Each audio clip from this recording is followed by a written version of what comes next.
বন্ধুরা, আপনারা কি ভালো আছেন? আমি ভালো আছি। আজ আমি একটা লাউয়ের রেসিপি নিয়ে চলে এসেছি আপনাদের কাছে। দেখুন বন্ধুরা, আমি যে লাউটাকে কেটে নিচ্ছি। এটা আজ সবজি বানাবো।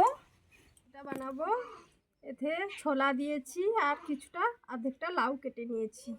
আর দেখুন মশলাগুলো কী কী নিয়েছি: শুকনো লঙ্কা, কালো জিরে, সাদা জিরে, তেজপাতা, কাঁচা লঙ্কা, জিরে আদা বাটা আর লঙ্কার বাটা। এখন উনুনটা ধরিয়ে নিচ্ছি।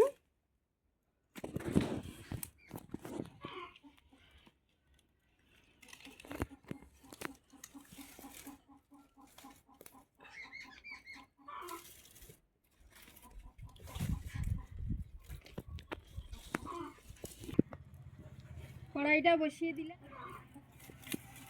এবারে একটু তেল দিয়ে দেবো।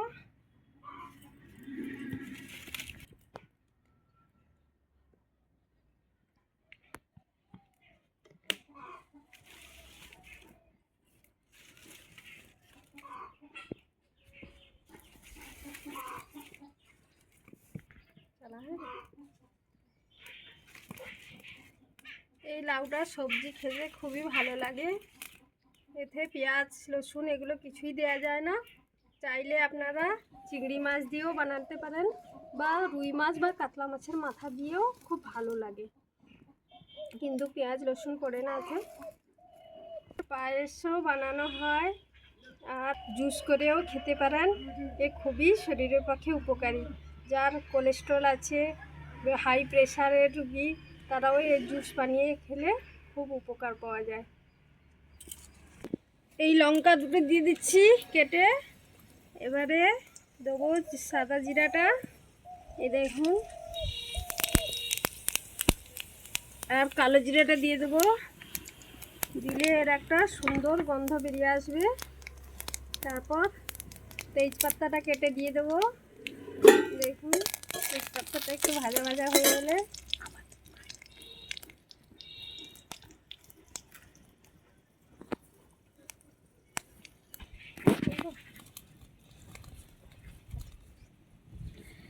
এই দেখুন বন্ধুরা, আমাদের বাগানে তেজপাতা হয়েছে, ওইটা তুলে নিয়ে এসেছি। নিয়ে এসে এই যে দিয়েছি কড়াইতে। কাঁচা তেজপাতা সুন্দর গন্ধ ওঠে।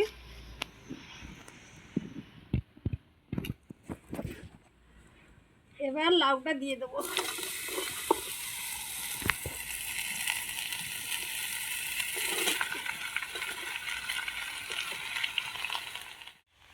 এই হলদি পাউডার দিয়ে দিলাম।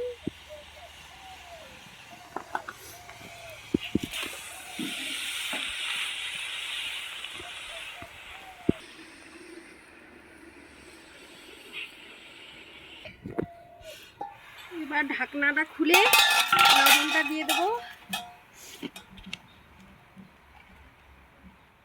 দেখুন লবণটা দিয়ে দিচ্ছি। আপনারা আপনাদের স্বাদ মতো লবণটা দেবেন।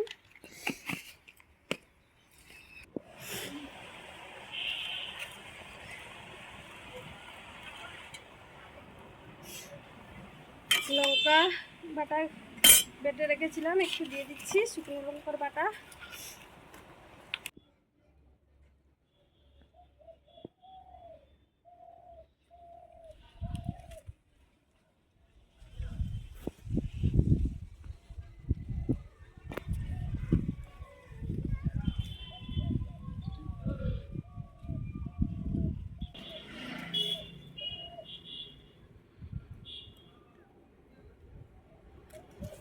এখন বন্ধুরা, লাউ থেকে জল বেরিয়ে গেছে।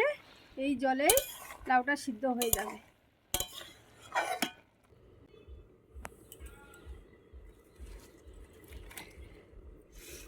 এই দেখুন বন্ধুরা, এবারে অল্প একটুখানি চিনি দিয়ে দেবো। এই দেখুন চিনি দিয়ে দিচ্ছি, আর একটুখানি আদা জিরা বাটা বেটে রেখেছিলাম এই দিয়ে দিচ্ছি। আর একটু কিছু লাগবে না। হয়ে এসেছে, আর একটুখানি ঢাকা দেবো, তারপর হয়ে যাবে। Now it's over. Like today. See you tomorrow, friends. Bye bye.